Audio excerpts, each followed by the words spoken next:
Food ಪ್ಯಾರಡೈಸ್ಗೆ ನಿಮಗೆಲ್ಲರಿಗೂ ಸ್ವಾಗತ. ನಮಸ್ತೆ ಸ್ನೇಹಿತರೆ, ನಾನಿವತ್ತು ನಿಮಗೆ ನಾಟಿ ಸ್ಟೈಲಲ್ಲಿ ಮಟನ್ ಶೇರ್ವಾನ ಯಾವ ರೀತಿ ಮಾಡೋದು ಅಂತ ತೋರಿಸ್ತಾ ಇದ್ದೀನಿ.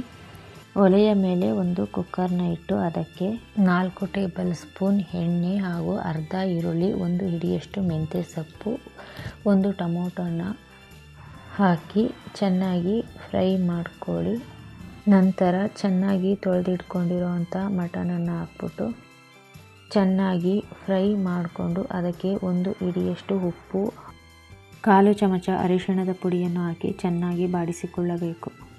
ನಂತರ ಒಂದು ಮಿಕ್ಸಿ ಜಾರ್ಗೆ ಫ್ರೈ ಮಾಡಿಕೊಂಡಿರುವಂತಹ 1 ಈರುಳ್ಳಿ, 1 ಬೆಳ್ಳುಳ್ಳಿ, ಅರ್ಧ ಇಂಚು ಶುಂಠಿ, 4 ಟೇಬಲ್ ಸ್ಪೂನ್ ಧನಿಯಾ, 3 ಟೇಬಲ್ ಸ್ಪೂನ್ ಅಚ್ಚ ಖಾರದ ಪುಡಿಯನ್ನು ಮಿಕ್ಸರ್ಗೆ ಹಾಕಿ ಅದನ್ನು ಮಟನ್ನಿಗೆ ಸೇರಿಸಿಕೊಳ್ಳಬೇಕು.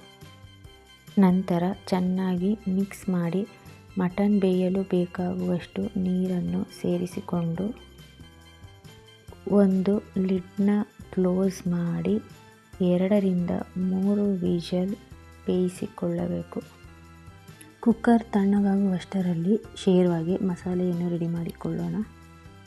1 ಬೌಲ್ ತೆಂಗಿನಕಾಯಿಯ ತುರಿ, 1 ಟೊಮೊಟೊ, 1 ಅರ್ಧ ಈರುಳ್ಳಿ ತೊಗೊಂಡಿದ್ದೀನಿ, 1 ಗೆಡ್ಡೆ ಬೆಳ್ಳುಳ್ಳಿ ಹಾಗೂ 1 ಇಂಚು ಶುಂಠಿ, ಸ್ವಲ್ಪ ಕೊತ್ತಂಬರಿ ಸೊಪ್ಪು, ಸ್ವಲ್ಪ ಚಕ್ಕೆ, ಸ್ವಲ್ಪ ಲವಂಗ ತಗೊಂಡು ಇದನ್ನು ಮಿಕ್ಸರ್ ಮಾಡಿಕೊಳ್ಳಬೇಕು.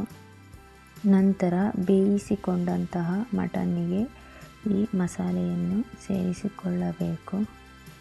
ಕೊನೆಯದಾಗಿ 2 ವಿಷಲ್ ಕೂಗಿಸಿಕೊಂಡರೆ ಮಟನ್ ಶೇರ್ವಾ ಸವಿಯಲು ಸಿದ್ಧ. ಈ ನಮ್ಮ ವಿಡಿಯೋ ನಿಮಗೆ ಇಷ್ಟ ಆಗಿದ್ದರೆ ಒಂದು ಲೈಕ್ ಕೊಟ್ಟು ಸಬ್ಸ್ಕ್ರೈಬ್ ಮಾಡಿ. Thanks for watching.